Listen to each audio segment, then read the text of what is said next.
I'm at the ready to answer whatever questions I can. Ms. Salvi, you talked about how this is a party that's desperate for electoral wins. Did I use that word? I hope I did it. You lost your previous contest for House and 2 years ago in the Senate.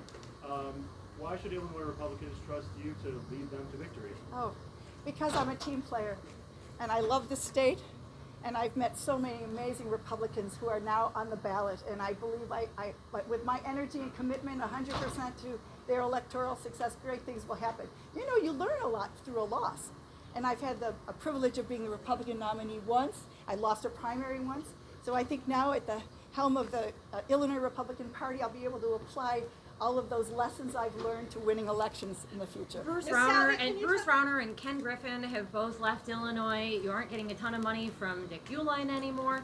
Don Tracy, who's been even a big funder, he's no longer the chair. Where are you going to get the money to win these races? Excellent. Well, you're right about statewide politics. We haven't had a statewide win since 2014, but you know that already. I think it's time that we turn things around, and I think that when we have some Republican success on the lower levels at the county and in the state house, and in the Senate, it's going to renew some energy, and I think invite people back to our state. But as for Mr. Griffin, I think he's got many business interests here, and I will tell every Republican the same thing. You're staying in the boat.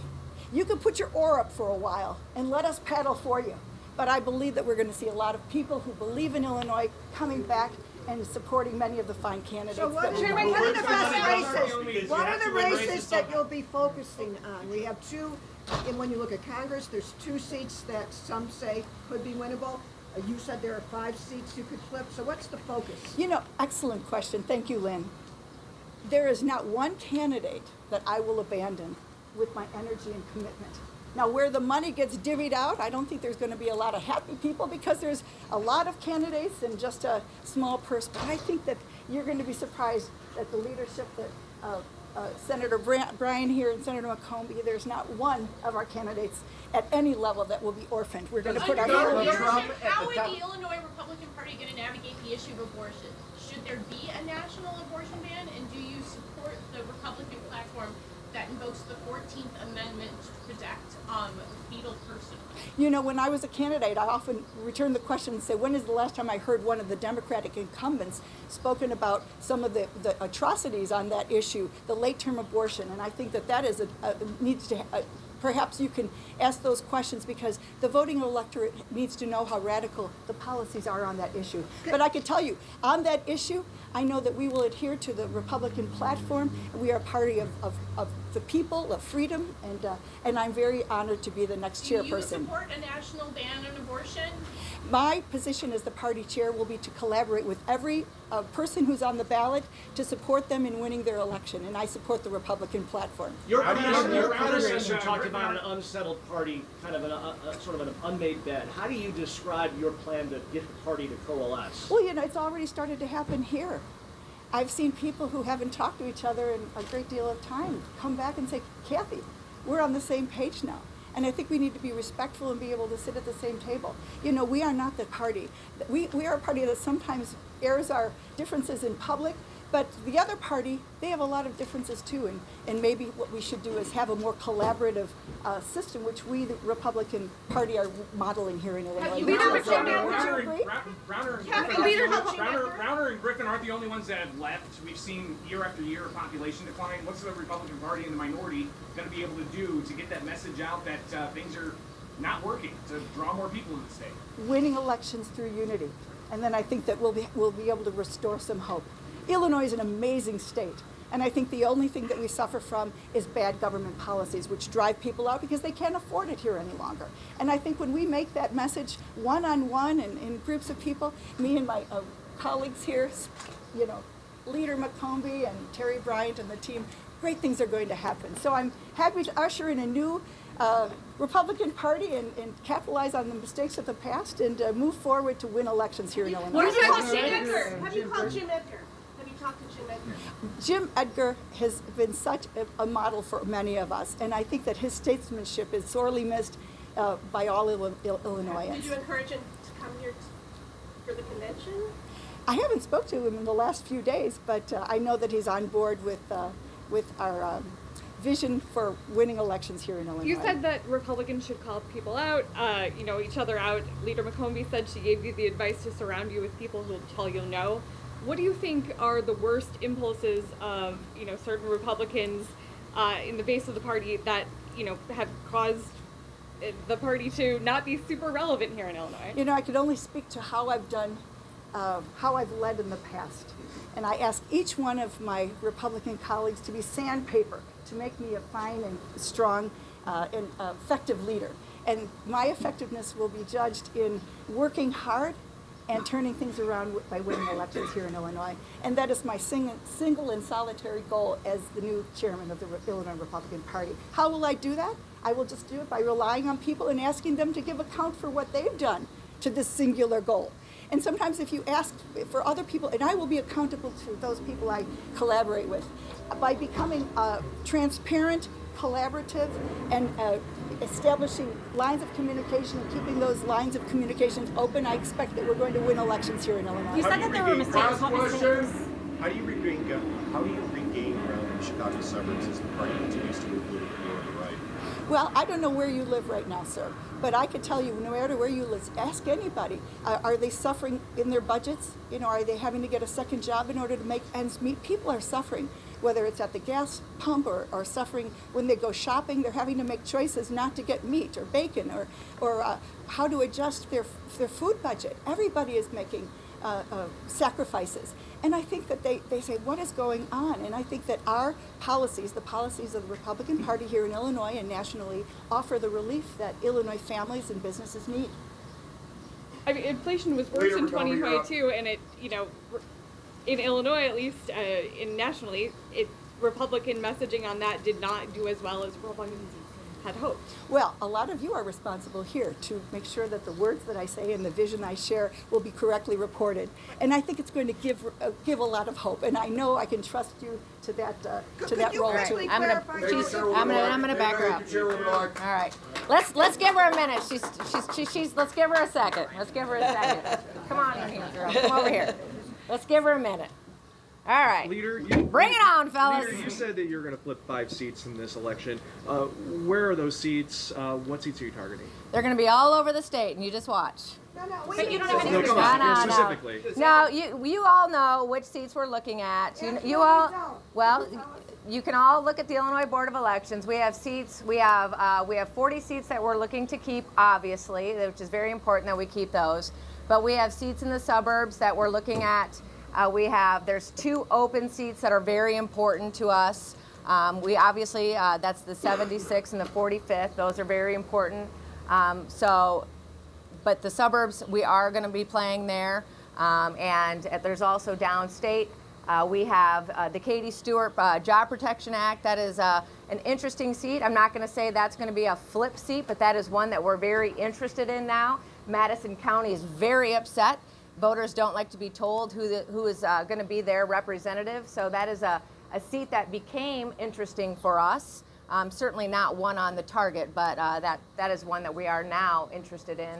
And so is Madison County, actually. But you're defending 7. You're defending 7. In October before the election. How are Republicans going to use that messaging? Well, we'll have to see if he is going to be going to trial. So we'll have to wait and see how that goes. But Illinois has been unfortunately known for corruption, and we have to stop that. The Illinois Democrats have not been willing to make any change. We've been hearing about ethics, and we've been hearing about changes that they're going to be making, but they continue to not do that. So we're going to have to do that ourselves as voters and actually do that at the voter box. Is Donald Trump a drag on the sit-down ballot? Biden won in 2020. Fundraising reports show a couple of those incumbents are down in fundraising. Tough environment for you. How do you prioritize keeping those 7 seats and trying to pick up others while you have such a fundraising disadvantage? Yeah, so fundraising is not always easy for some members, and fundraising is not easy. I think somebody talked about some of our biggest donors leaving the state, right? And selling hope in Illinois is extremely hard. But we work hard every day, and that's all we can do. And after we win some elections, some of those donors will come back, and it's going to be it's about measurables. So we're going to outwork We may not be able to outspend. As a matter of fact, we won't be able to outspend. If we have a race that we say we can spend 500,000, they can spend 1.5. We say we're going to spend 1 million, they can spend 3. It can't be about that. It's about candidate recruitment. We've got great candidates. They're working hard. They're walking doors.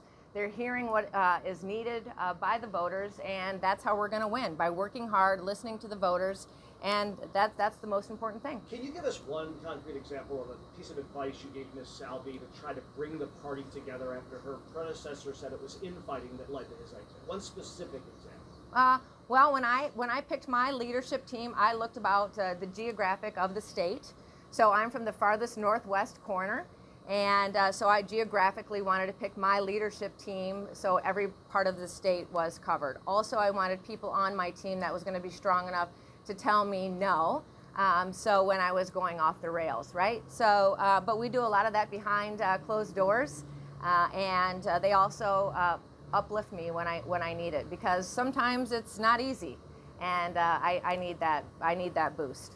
To Peter's point, is President Trump a drag on the ticket, particularly for some of the suburban races that you're trying to court? No, the top of the ticket is for Democrats and Republicans is challenging this year all around the nation. So I don't think so, no. All right, Senator Bryant.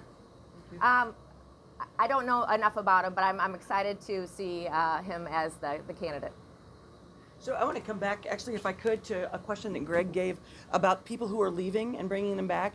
Just as a reminder, I went to high school in South Florida. Florida, a very red state. As a young bride, moved to Oklahoma, another red state. We always came back to Illinois. Those who have left are going to find that Illinois has everything going for it right now, except our economy, which is being drugged down by policies of J.B. Pritzker and by Biden. So as we begin to look at ways that we can turn the state around economically, and I think that Donald Trump will be a big part of that, to the corruption issue, again, going back to maybe why some people left Illinois. Remember that Donald Trump is who gave the Justice Department the money and the resources that they needed to bring down Mike Madigan. And so I think from all over the country, you're going to find Illinoisans who left, and they're going to come back where we have the best roads, railroad, air, all the things going for us right here in the central part of the United States. They're going to come back. Just takes a little bit of time for them to figure out that they shouldn't have left in the first place. Thank you. That said it all then. There you go. All right. Clean up batter. All right, thank you. Pardon? I have millennial kids, so and Gen Xer. I have one Gen Xer, one millennial, right? My son, who's 31 years old, thinks that that was the best decision ever made in the history of the United States. So these young men, that demographic, and young women, my daughter's 40, and with the son-in-law that's about that, my son-in-law is about that age. That is a demographic that we really want to focus on, and I think they're going to love J.D. Vance. And again, remember, I come from the part of Illinois that we know is God's country, and in that part of the country, J.D. Vance's story resonates loud and clear. We're very excited about having him. Senator, we heard a little bit about the House and the possible gains they're looking for. What about the Senate? Can you give us some insight into what Republicans are looking for? Well, I think Leader Kern's going to be here a little bit later today. Maybe you could ask him that question. But as the assistant leader in the Senate, I can tell you that we're focused on every one of our candidates. And again, to Leader McCombie's point, we don't have to have as much money as the Democrats do. We'd like to. We don't have to have as much money because our message is better. And so as we work with our candidates to make sure that the message that resonates from them is a positive message about all the great things that we have to offer in Illinois and the changes that we're going to make that's going to make this the place to come back to. And so that's what we're really looking to. Senator, who do you want to see run in 26 for governor and U.S. Senate, and maybe chairwoman if you want to answer that too?